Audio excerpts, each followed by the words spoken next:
Custo de vida, emprego e desemprego, cesta básica, tarifas públicas, salário mínimo.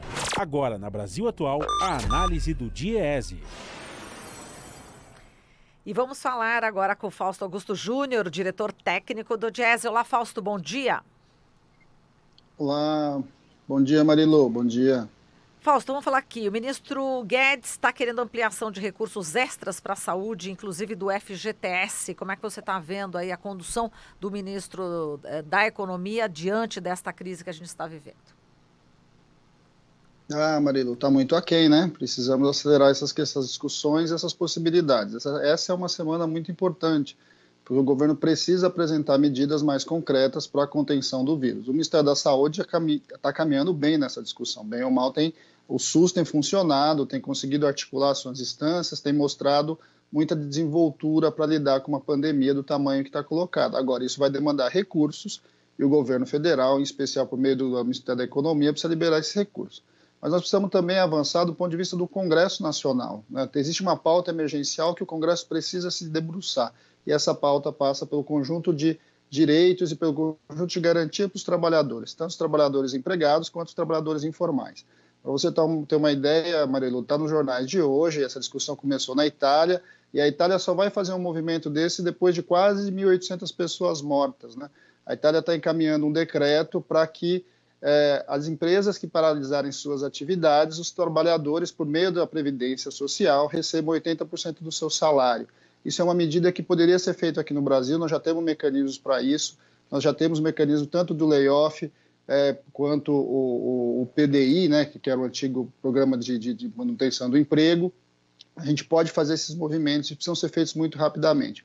Uma outra medida que os italianos estão colocando é que já definir que todas as quarentenas são licenças médicas, ou seja, de novo, aquilo que a gente já falou na semana passada, o sujeito não necessariamente precisa ir para o hospital para pegar lá o seu certificado. Uma vez que ele está em casa por conta da doença, por conta de uma quarentena, isso já está definido como licença médica, fica em casa, não pode se ir para a saúde. Isso também é uma coisa muito simples de ser feita, uma medida legislativa rapidamente resolveria isso. Eles também estão implementando um auxílio creche diferenciado, ou seja, os pais ou as mães, porque as escolas estão fechadas, os filhos estão em casa, como é que eu lido com essa situação? Eles estão definindo uma bolsa aí, um limite aí de que alguma coisa perto de 50% do salário para as pessoas poderem ficar em casa cuidando dos seus filhos e ao mesmo tempo diminuir a sua circulação. E por último, acho importante nessa questão do auxílio creche, eles estão trabalhando com a questão de alguns vouchers para poder que as pessoas fiquem em casa e recebam um recurso para poder ficar em casa, em especial para os profissionais da saúde. Eles estão pagando alguma coisa perto de 1.000 euros para os profissionais de saúde contratarem alguém para ficar com seus filhos em casa. Olha que coisa importante, né? A gente tem uma questão importante, certamente enfermeiros e médicos serão convocados não só para o seu plantão, mas vão ter que dobrar plantão, vão ter que cuidar de muita gente, e eles precisam ter uma tranquilidade na sua casa. E o Estado lá na Itália está discutindo isso, possibilitar que essas pessoas possam receber um recurso para colocar pessoas para cuidar dos seus filhos que não estão na escola.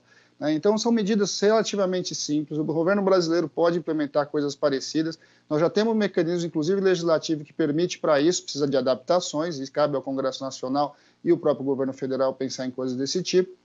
Mas é vital que a gente tenha um conjunto de medidas para que a gente coloque boa parte dos trabalhadores em casa, em home office, em outra lógica de trabalho, diminuindo muito essas aglomerações e etc. No caso das escolas, já tem várias medidas nesse sentido, mas nós temos que lidar. A gente viu recentemente essa discussão agora, como é que a gente lida com a questão da merenda? Afinal de contas, se ele não leva a criança para a escola, mas a escola é um lugar importante de alimentação dessa criança, muitas famílias têm muita dificuldade. Bem, aí está vendo como é importante a discussão do Bolsa Família, como é importante coisas que a gente precisa garantir, que famílias que não têm recursos nem para garantir a alimentação dos seus filhos nem da escola, elas precisam ser assistencializadas rapidamente para que elas possam ficar em casa.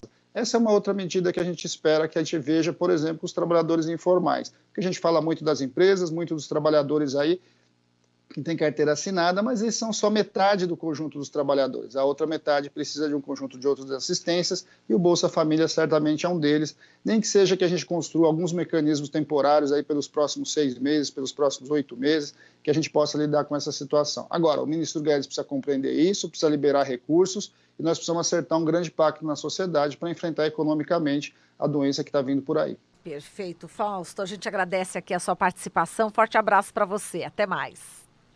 Um abraço, até a próxima. Até a próxima. Falamos aqui com Fausto Augusto Júnior, diretor técnico do Diese.